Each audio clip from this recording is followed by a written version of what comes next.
Supermatter is a material that is composed entirely of supermatter quarks, instead of up and down quarks like standard matter.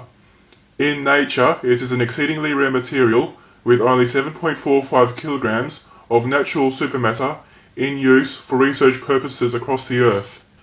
Supermatter quarks are unusual in that they have zero electrical charge and are a superposition of the three color charges red, blue, and green. The mass of an S quark is 11.31 AMU, or 10.54 gigaelectron per c squared, making the supermatter quark the second most massive behind the top quark.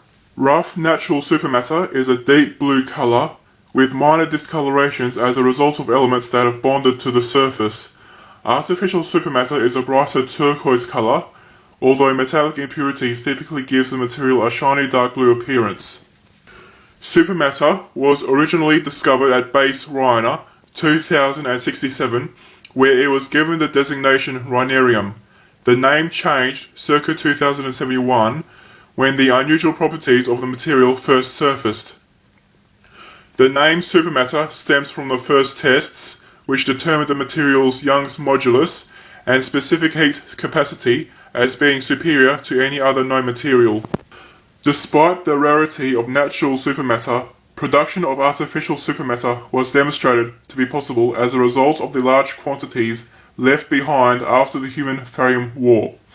In Chile alone, approximately 760,000 tons of supermatter was left behind, mostly among the ruins of the city of Santiago. Scientific testing on supermatter is significantly impeded by the unusual property that S quarks do not chemically bond to atomic matter, which means that mechanical interactions occur via a layer of atoms called the hadron surface, which deposits on the surface of the material in a process similar to oxidation, but on a nuclear scale. As a consequence of this, it was determined that the attractive forces in supermatter was an entirely new fundamental force.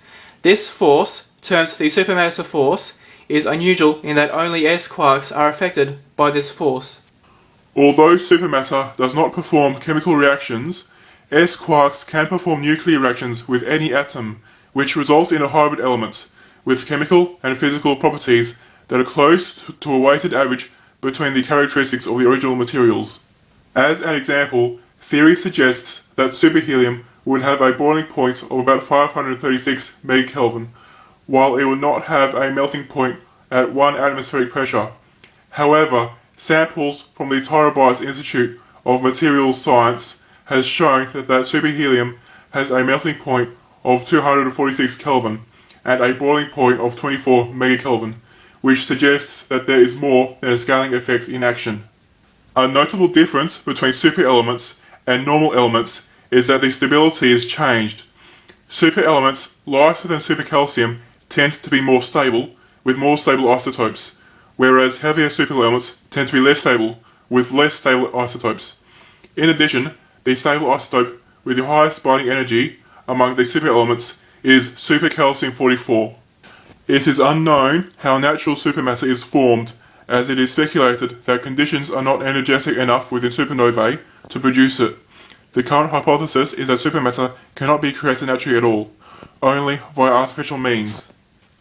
Bare supermatter is thought to have harmful effects to the human body, even at room temperature. However, the hadron surface prevents all harmful effects. Supermatter is non-flammable, not chemically reactive, and supermatter with a hadron surface can be safely worn. Skin contact with bare supermatter has similar effects to a non-toxic and possibly cryogenic substance, until such contact causes the hadron surface to form. All of the supermatter left behind on Earth is being reused and re-engineered. As of the New York Terabyte Interstellar Trace Summit of 2096, 200 tons of various S elements are to be transported to research facilities around the globe, in return for samples of DNA and zygotes from Earth's lifeforms, as well as instances of Earth's literature and media.